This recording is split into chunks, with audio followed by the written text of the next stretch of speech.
Olá, bom dia! No Semana Terra Viva deste domingo, a gente vai dar dicas de cursos rurais entre o Senar e o Sindicato Rural para produtores de Natividade da Serra. Tem também a expectativa para a produção nacional de flores, afinal são muitos eventos em 2014, entre eles a Copa do Mundo, tudo isso para atender a demanda. Você vai saber também nesta edição os prejuízos para a produção do café com a falta de chuvas. Até às 9h30 da manhã a gente fica junto aqui na tela da Band. Semana Terra Viva começa com a participação de telespectador. Vamos à pergunta do seu Flávio Oliveira de Guaratinguetá. Ele tem plantações no quintal de casa, uma delas é a de goiabeira. As árvores têm sido afetadas por alguma praga que deixam as folhas do fruto bem afetadas. Só que o fruto ele diz que não está sendo afetado. Flávio diz que o gosto continuou o mesmo. Só que ele teme que essa praga se espalhe e atinja outras plantações. Gostaria de saber o que é bom. Bom, seu Flávio, a gente consultou o engenheiro agrônomo Carlos Cícero aqui para o programa Terra Viva e ele disse o seguinte: a goiabeira apresenta, assim, de maneira generalizada, os sintomas de ataque de um besourinho conhecido no mundo científico como Costalimaita ferruginea. O adulto devora as folhas de qualquer idade. Quando esse ataque é intenso, prejudica o desenvolvimento das plantas. Normalmente não se utiliza nenhuma medida de controle não, mas pode-se optar por um inseticida fosforado que atua por contato ou por ingestão. Participe também como o seu Flávio aqui do programa Semana Terra Viva. Envie sua dúvida para a gente, terraviva@tvbandvale.com.br. Mudando de assunto, aqui na nossa região, a gente viu que a falta de chuvas causou um aumento no preço das hortaliças e prejuízo para produtores de milho. Enfim, tivemos chuva na última semana, só que a falta delas continua prejudicando regiões produtores de café em São Paulo. Na Serra da Mantiqueira, por exemplo, os produtores estão preocupados com a quebra de safra. Além da seca, há também as pragas.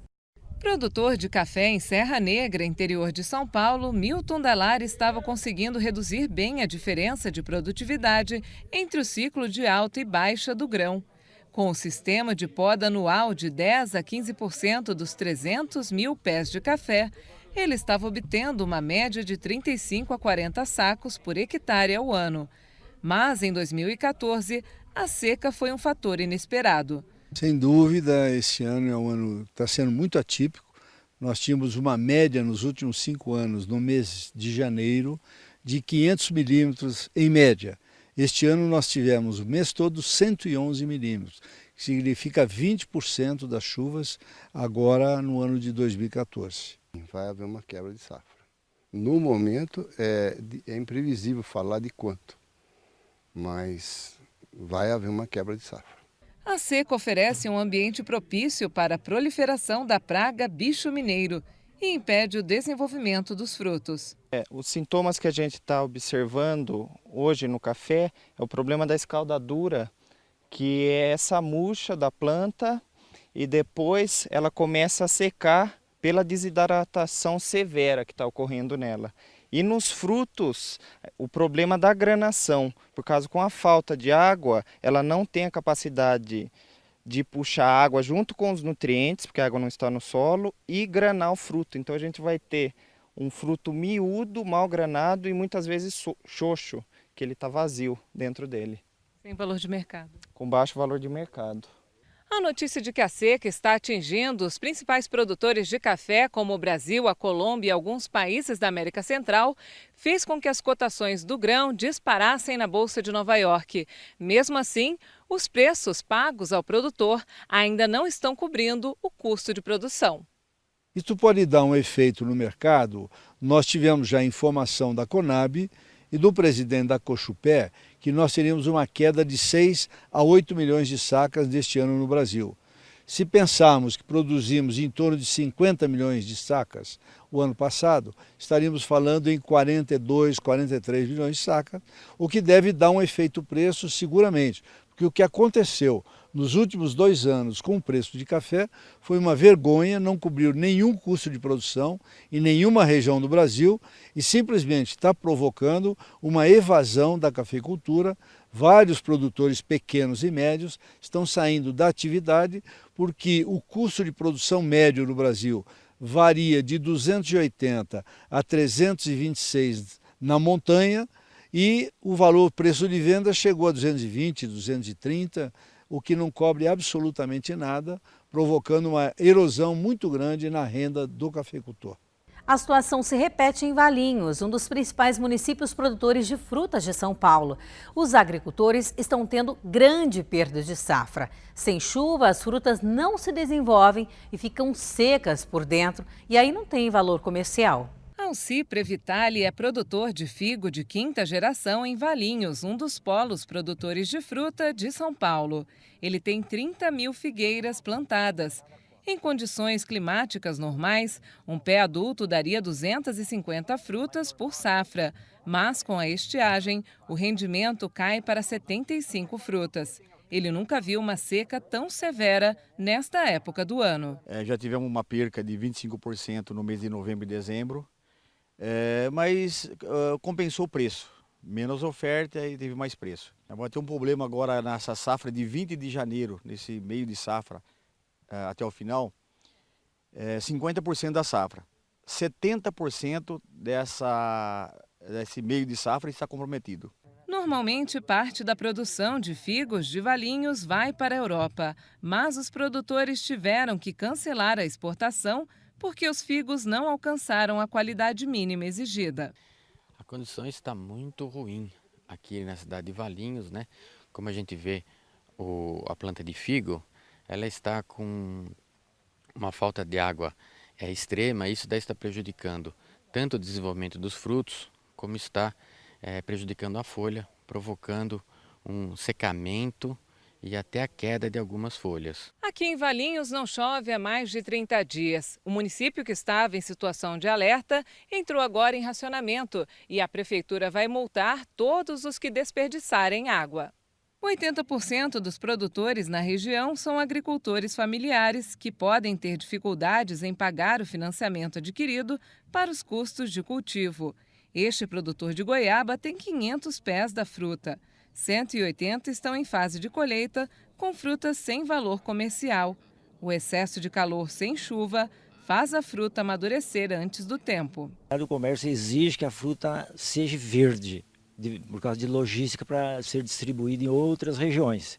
E o fruto maduro, amarelo, com tendência a madurar, a amadurecer, já não serve para comercialização. O Senar e o Sindicato Rural de Taubaté, com o apoio da Prefeitura de Natividade da Serra e Agricultura, está oferecendo um curso de turismo rural. Os documentos necessários para os produtores interessados em se inscrever são xerocos da RG e CPF. Os interessados devem procurar a Casa da Agricultura no centro da cidade. Tem um telefone para outras informações, 3677-1008. O setor de flores e plantas prevê um crescimento em torno de 8% na produção devido aos grandes eventos que serão realizados no país, entre eles a Copa. Esse balanço é do Instituto Brasileiro de Floricultura.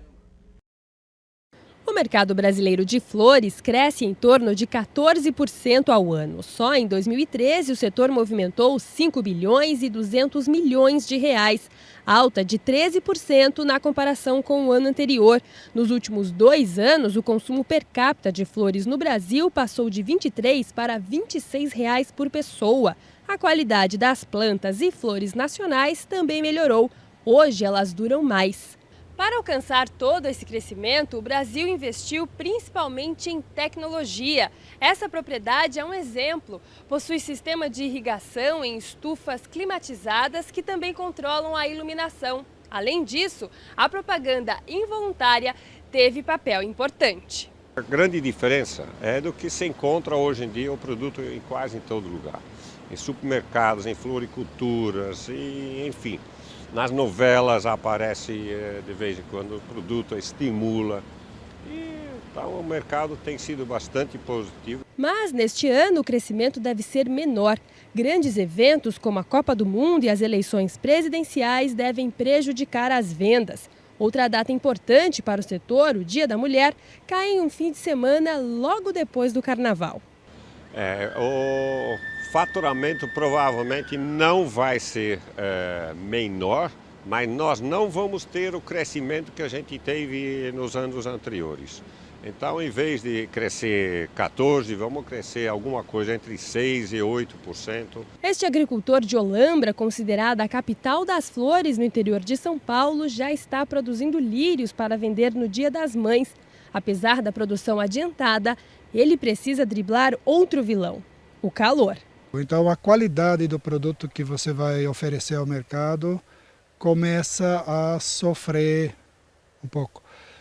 O índice de perdas, que normalmente no verão já é um pouquinho maior do que em outras épocas do ano, acabam aumentando mais.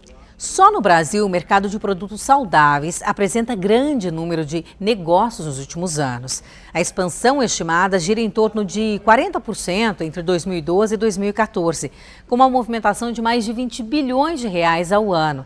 Entre os orgânicos, o setor que também apresenta números expressivos de crescimento, a expectativa para este ano é de 2 bilhões de reais em negócios, conforme estimativas do projeto Orgânicos Brasil, criado pelo Instituto de Promoção do Desenvolvimento. No próximo bloco do Semana Terra Viva tem um balanço do desmatamento no país e o cadastro rural de propriedades. Agora a participação de telespectadores com flagrantes da natureza. A gente volta já.